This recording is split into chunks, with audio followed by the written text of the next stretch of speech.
नमस्कार साथियों, स्वागत आप सभी का अपने चैनल पर।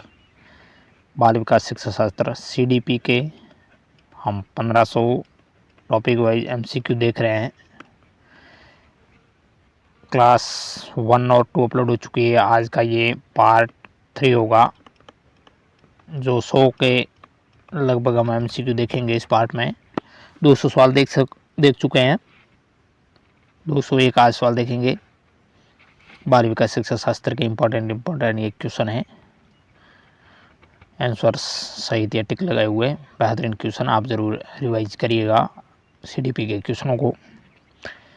पहला सवाल है, मानव विकास किन दोनों के योगदान का परिणाम है?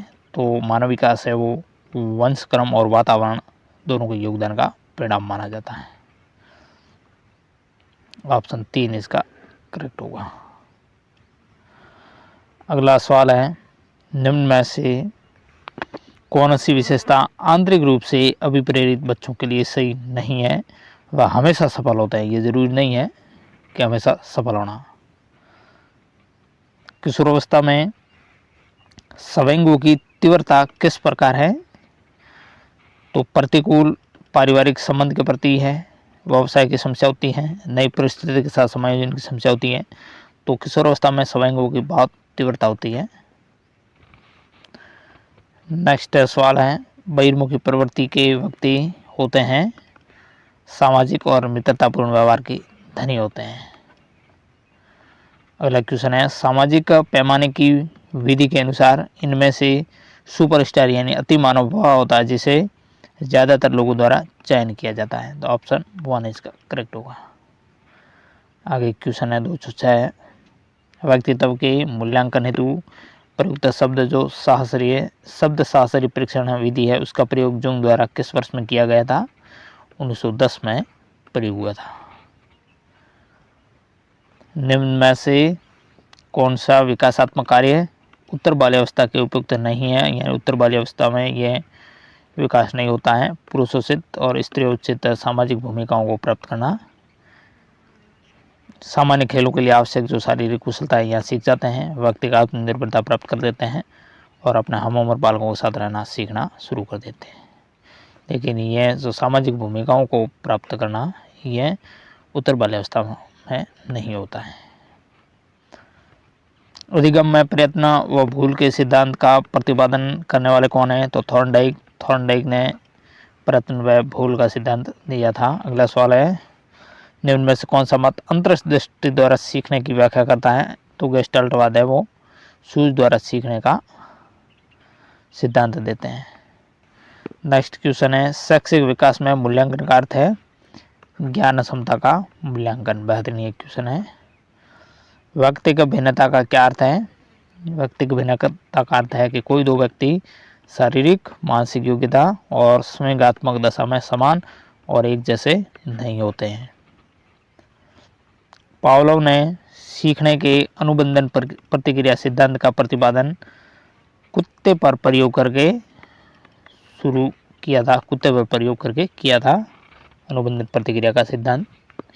यानी पावलोव का कुत्ता, थॉर्नडाइक की बिल्ली, ये आपको ध्यान रखना है, और कोहलर का चिंपैंजी बंदर, स्किनर का चूहा, ये आपको थोड़ा बहुत ध्यान रखना है।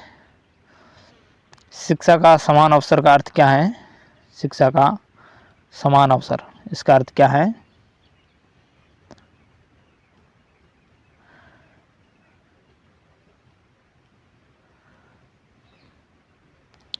शिक्षा का समान अर्थ का अर्थ है कि एक बच्चे को ऐसी शिक्षा प्रदान करनी चाहिए जो उसके भावी व्यावसायिक जीवन के लिए सबसे उपयुक्त हो। 213वां क्वेश्चन था, शिक्षा का समान अवसर। जी हाँ, 213 का आंसर है, एक बच्चे को ऐसे शिक्षा प्रदान करनी चाहिए, शिक्षा का समान अवसर जो उसके भावी व्यावसायिक जीवन के लिए सबसे उपयुक्त हो।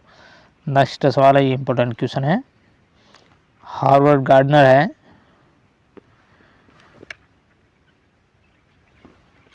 हार्वर्ड गार्डनर का बुद्धि का सिद्धांत पर बल देता है किस पर? प्रत्येक व्यक्ति की विलक्षण योग्यताओं पर। बहुबुद्धि सिद्धांत इनका था। तो 115 क्वेश्चन है। प्रतिभाशाली विद्यार्थी है, औपचारिक चिंतक होते हैं। नहीं सॉरी, गलत आ गया। प्रतिभाशाली विद्यार्थी है वो अभिसारी होंगे हमेशा, अपसारी सृजनात्मक होंगे। ये थोड़ा बहुत इन्होंने गलत टिक कर दिया, अभिसारी चिंतक। 216 क्वेश्चन है। विद्यालयों को किसके लिए व्यक्तिगत भिन्नताओं को पूरा करना चाहिए? यह समझने के लिए कि क्यों शिक्षार्थी सीखने के योग्य या अयोग्य है। निम्न में से कौन सा बुद्धि के मापन में प्रयोग नहीं किया जा सकता? विद्यार्थी के शिक्षक का ध्यान आकर्षित करने की योग्यता मापन प्रयोग नहीं होता। नेक्स्ट क्वेश्चन है। निम्न में से कौन सा मूल्यांकन का प्रकार नहीं है? मानक कोई मूल्यांकन का प्रकार नहीं, निर्माणात्मक होता है, योगात्मक होता है और सीसीयू होता है। सस्वकाल की अवधि कितनी है? जन्म से 2 वर्ष तक।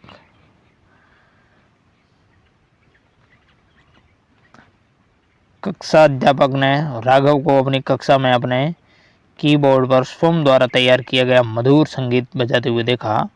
कक्षा अध्यापक ने विचार किया कि राघव में रिक्त स्थान बुद्धि उच्च स्तरीय थी। कौन सी? संगीतमय, क्योंकि मधुर संगीत बजाते हुए देखा तो संगीतमय बुद्धि होगी हावर्ड गार्डनर के अनुसार। 221वां क्वेश्चन है। सृजनात्मकता मौलिक परिणामों को अभिव्यक्त करने की मानसिक प्रक्रिया है। ये कथन क्रो एवं क्रो का है। विकास का अर्थ क्या है?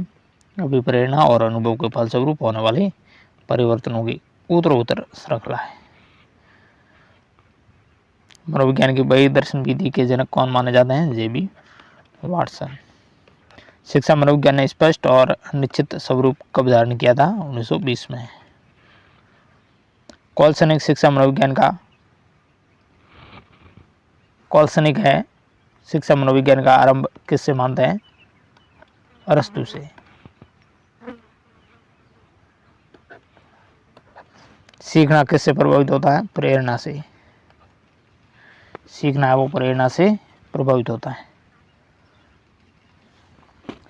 नेक्स्ट सवाल है, बेहतरीन क्वेश्चन। साइकोलॉजी शब्द है वो जिन 2 शब्दों से मिलकर बना है वह शब्द कौन सा है? Psyche plus लोगस।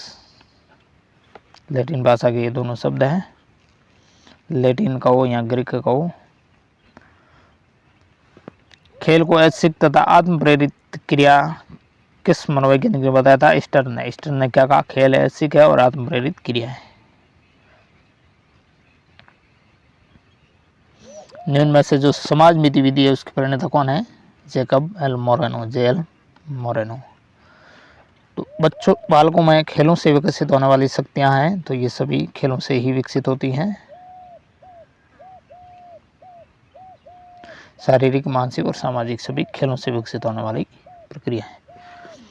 मारिया मोंटेसरी पद्धति में शिक्षा किस माध्यम से होती है? सभी के माध्यम से होती है। गीतों द्वारा भी होती है, उपहारों द्वारा, खेलों द्वारा। ज्ञानेंद्रियों पर बल देने वाली पद्धति है मोंटेसरी। निम्न में से अधिगम का सिद्धांत नहीं है। डॉपलर सूज का सिद्धांत अधिगम का सिद्धांत नहीं है, संबंधवाद का है, अनुकूलित अनुक्रिया है, पुनर्बलन है।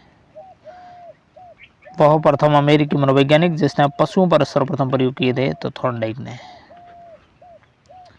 निम्न में से कौन सा मनोवैज्ञानिक का मनोविज्ञान बंद मनोविज्ञान या संयोजनवाद कहलाता है? संयोजनवाद या बंद मनोविज्ञान है वो किनका है?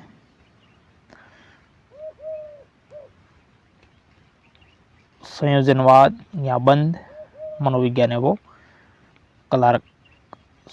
स्किनर का।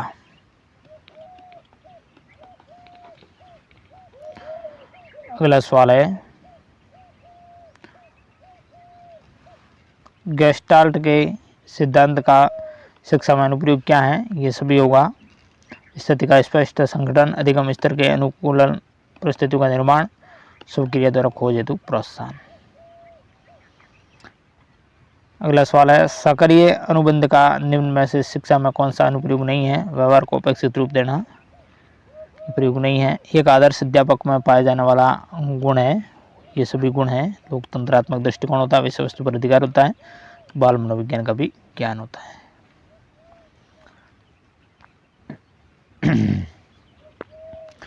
अगला सवाल है, चिंतन संज्ञानात्मक पक्ष में एक मानसिक क्रिया है। यह कथन किसका है? ये रॉस का है और बेहतरीन कथन है। यह आवश्यक नहीं है कि उच्च बुद्धि लब्धि वाले बच्चे में भी उच्च होंगे, किसमें? सृजनशीलता में।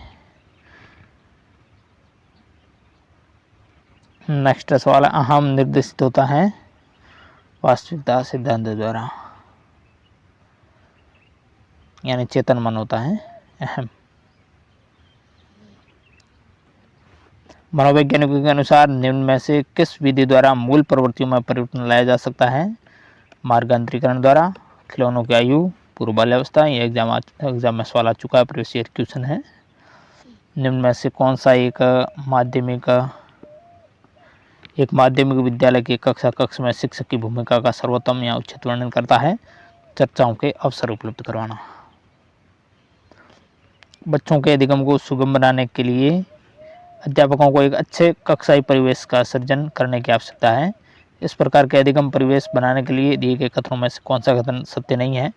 शिक्षकों के अनुसार कार्य करना, यह सत्य नहीं होगा। बच्चे की स्वीकृति होनी चाहिए, शिक्षक का सकारात्मक रुख होना चाहिए, बच्चे के प्रयासों का अनुमोदन होना चाहिए। छात्र स्वाभाविक रूप से प्रेरित होते हैं, कब होते हैं? स्वाभाविक रूप से प्रेरित जब नवीनता का पता लगाते हैं तो। निम्न में से रिक्त स्थान को छोड़कर सभी बुद्धिमत्ता परीक्षण के उदाहरण हैं। बेल स्केल्स को छोड़कर के स्टैनफोर्ड बीने, वेस्लर बीने, रॉर्सचाक परीक्षण, ये सब बुद्धिमत्ता परीक्षण के उदाहरण माने जाएंगे। बच्चों की गलतियों के संबंध में निम्न में से कौन सा कथन सत्य है? बच्चों की गलतियां सीखने की प्रक्रिया का हिस्सा होती हैं, यह सवाल एग्जाम में आ चुका है। अधिगम की प्रक्रिया में प्रेरणा क्या है? युवा शिक्षार्थियों के बीच सीखने की जिज्ञासा बनाती है। मानव व्यक्तित्व निम्न में से किसका परिणाम होता है? आनुवंशिकता और पर्यावरण के बीच संबंध का। अभिप्रेरणा और अधिगम के बारे में निम्न में से कौन सा कथन सही है? तो अधिगम केवल तभी प्रभावित होता है जब शिक्षार्थियों में भीतरी प्रेरणा हो, सीखने की अंतर्निहित इच्छा हो, तो अधिगम तभी प्रभावित होगा। अधिगम के लिए प्रथम शर्त क्या है? सीखने वाले की अभिप्रेरणा, वो भी आंतरिक। अधिगम के लिए द्वितीय शर्त क्या होगी?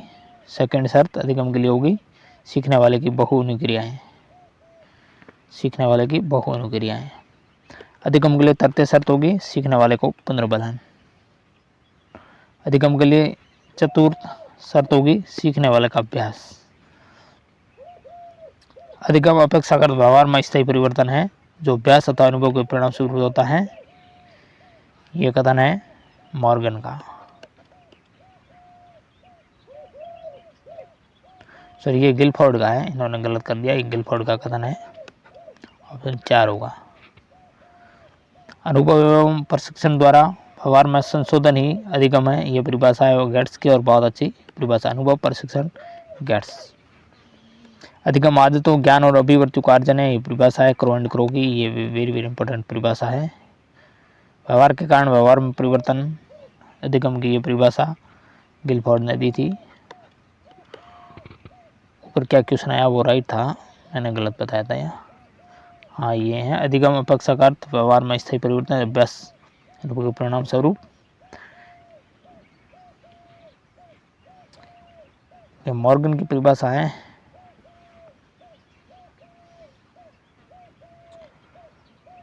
अधिगम सॉरी आगे एक और परिभाषा है, पूर्व निर्मित व्यवहार में अनुभव द्वारा परिवर्तन ही अधिगम है, यह परिभाषा है कॉल्विन की। अधिगम व्यक्ति में एक परिवर्तन है जो उसके वातावरण के परिवर्तनों के अनुसरण में होता है, ये परिभाषा है वो पील की है।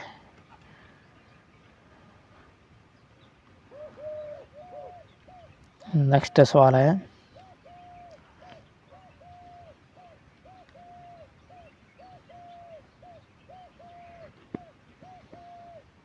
दो सौ 61वां क्वेश्चन है,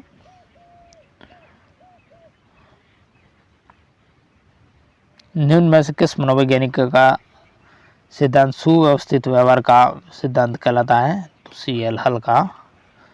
चेतन, अर्धचेतन और अचेतन, ये किसके अंग हैं? ये सारे चेतना के अंग हैं। निम्न में से कौन सी पूर्व बाल्यावस्था की विशेषता नहीं है? खेलने की अवस्था। खिलौने की आयु है। व्यक्तित्व का पहला वर्ग प्रकारात्मक वर्गीकरण प्रस्तुत करने वाले थे हिप्पोक्रेटस। यह एग्जाम में आ चुका है सवाल। सूज द्वारा सीखने के सिद्धांत का प्रतिपादन कॉलर ने किया था। यदि एक बच्चा 16 को 61 लिखता है और 6 को डी के मध्य अंतर नहीं कर पाता, 6 और डी के मध्य, तो वो सीखने में अक्षम माना जाएगा। व्यवहार में होने वाले स्थायी परिवर्तन जो अभ्यास के कारण होते हैं उसको सीखना कहा जाता है, अधिगम कहा जाता है। घनिष्ठ मित्रता की प्रवृत्ति किशोरावस्था में होती है। चिंतन अनिवार्य रूप से क्या है? चिंतन संज्ञानात्मक गतिविधि मानी जाएगी। बाल विकास का सिद्धांत है विकास परिपक्व और अनुभव के बीच अन्योन्य क्रिया की वजह से घटित होता है। जो बुद्धि सिद्धांत में सम्मिलित मानसिक क्रियाओं जैसे पराघटक और बुद्धि द्वारा लाए जा सकने वाले विविध रूपों जैसे सृजनात्मक बुद्धि हो गई, उसको शामिल करता है। स्टर्नबर्ग का बुद्धिमत्ता का त्रिमंत सिद्धांत। अभिप्रेरणा चक्र के संदर्भ में निम्न में से कौन सा सही क्रम है? अभिप्रेरणा का चक्र है सबसे पहले आवश्यकता, फिर प्रबल प्रेरणा, फिर उत्तेजना, फिर लक्ष्य उन्मुखी व्यवहार होता है, फिर उपलब्धि और फिर उत्तेजना में कमी हो जाती है, फिर वापस वहीं आवश्यकता, वहीं ये चक्र चलता रहता। तो ऑप्शन 4 इसका सही है। नेक्स्ट सवाल है शब्दों में अक्षरों के क्रम को पढ़ने में कठिनाई का अनुभव करना और अक्सर साक्षु से स्मृति का हास या डिस्लेक्सिया से संबंधित है। कौन सा समाजीकरण की निष्क्रिय एजेंसी है? सार्वजनिक पुस्तकालय। पियाजे मुख्य रूप से किसके अध्ययन के लिए जाने जाते हैं? संज्ञानात्मक विकास का सिद्धांत देने के लिए। पियाजे की कौन सी अवस्था का संबंध है अमूर्त तार्किक चिंतन से? है अमूर्त संक्रियात्मक अवस्था का संबंध है। निम्न में से कौन सा है जो रचनात्मक मूल्यांकन के लिए उचित उपकरण नहीं है? प्रदत्त कार्य असाइनमेंट नहीं होगा। मौखिक प्रश्न है, टर्म टेस्ट, क्विज और खेल है। जब बच्चा फेल होता है तो इसका तात्पर्य है कि व्यवस्था फेल हुई है। निम्न में से किस मनोवैज्ञानिक का सिद्धांत सुव्यवस्थित व्यवहार का सिद्धांत? CLL का। अध्यापक को चाहिए कि सीखने की प्रारंभिक अवस्था में वह बच्चों की अधिक से अधिक सहायता करें और अधिक पुनर्बलन प्रदान करें तथा सीखने की अंतिम अवस्था में न्यूनतम सहायता करें। ये कथन किस मनोवैज्ञानिक सिद्धांत पर आधारित है? CLL के सिद्धांत पर आधारित है। विलियम वुंड और टीचनर है वो किस विचारधारा के प्रवर्तक थे? संरचनावादी विचारधारा के ये प्रवर्तक थे। समस्यात्मक बालकों की प्रवृत्ति होती है, ये सभी प्रकार की हो सकती है, समाज विरोधी, अपराधी और झगड़ालू। सबसे पहले मनोविज्ञान प्रयोगशाला किस देश में स्थापित हुई थी? जर्मनी में, विलियम वुंड द्वारा 1879 में लिप्सिंग शहर में। व्यवहारवाद की मुख्य विशेषता क्या है? व्यवहारवाद की मुख्य विशेषता है निरीक्षण। तो ऑप्शन 2 आएगा इसका। फ्राइड ने मन की तुलना किससे की थी? समुद्र में तैरते हुए हिमखंड से। शिक्षकों की तैयारी की आधारशिला होनी चाहिए, शिक्षा मनोविज्ञान होनी चाहिए। समाज मिति विधि में अध्ययन किया जाता है, एक समूह की बनावट का अध्ययन होता है। आधुनिक शिक्षा का संबंध व्यक्ति और समाज दोनों के कल्याण से। यह कथन है फ्रांसिन का।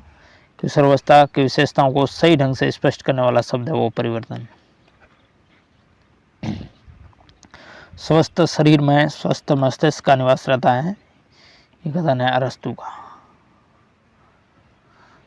शिक्षण का कार्य शिक्षार्थी के ज्ञानात्मक, भावात्मक और क्रियात्मक पक्षों के स्तरों का विकास करना है, यह मत है ब्लूम का, BS ब्लूम का। यानी मूल्यांकन के ये 3 आयाम दिए थे, ज्ञानात्मक, भावात्मक और क्रियात्मक। ज्ञानात्मक शिक्षण के प्रतिपादक थे NL गेज। शिक्षण से अधिगम पर बल देने वाला परिवर्तन हो सकता है बाल केंद्रित शिक्षा पद्धति अपनाकर। पुनर्बलन का सिद्धांत या विधिक सिद्धांत CLL से संबंध है। अंतर्दर्शन विधि दूसरी विधियों से अपेक्षा करते हैं, किस प्रकार है?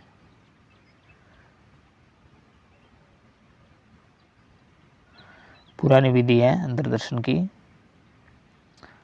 सुमेलित करना है, सूची को सूची सेकंड से ये देने वाला कौन है? ये सुमेलित करना है, बेहतरीन ये क्वेश्चन है। A में 3, TAT मर्रे का, मॉर्गन और मुर्रे का, 16 PF देने वाले आरबी कैटल, और ये बेहतरीन ये क्वेश्चन बन सकता है। 16 पीएफ देने वाले आरबी कैटल। ईपीएफ वो है आइजैंक की, ईपीपीएस वो है एडवर्ड की। ऑप्शन 3 इसका सही है। निम्न में से विलियम वुड ने मनोविज्ञान को बताया है चेतना का विज्ञान।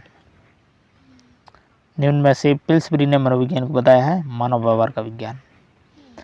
विलियम वुड किस प्रकार के मनोविज्ञान के जनक माने जाते हैं? प्रयोगात्मक मनोविज्ञान के जनक माने जाते हैं। 300वां और अंतिम क्वेश्चन आज का। पावलोव ने मनोविज्ञान के किस सिद्धांत का प्रतिपादन किया था?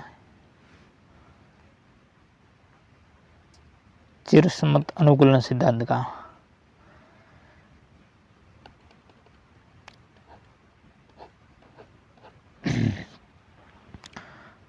इस प्रकार मित्रों हमने देखे कितने, आज 100 MCQ देखे। कुल 300 MCQ पूर्ण हो गए। 1500 में से 1200 रहे हैं। धीरे धीरे हम पार्टों के रूप में देखते जाएंगे इनको। आज का ये पार्ट 3 था। चलिए नेक्स्ट मिलते हैं। Thank you very much.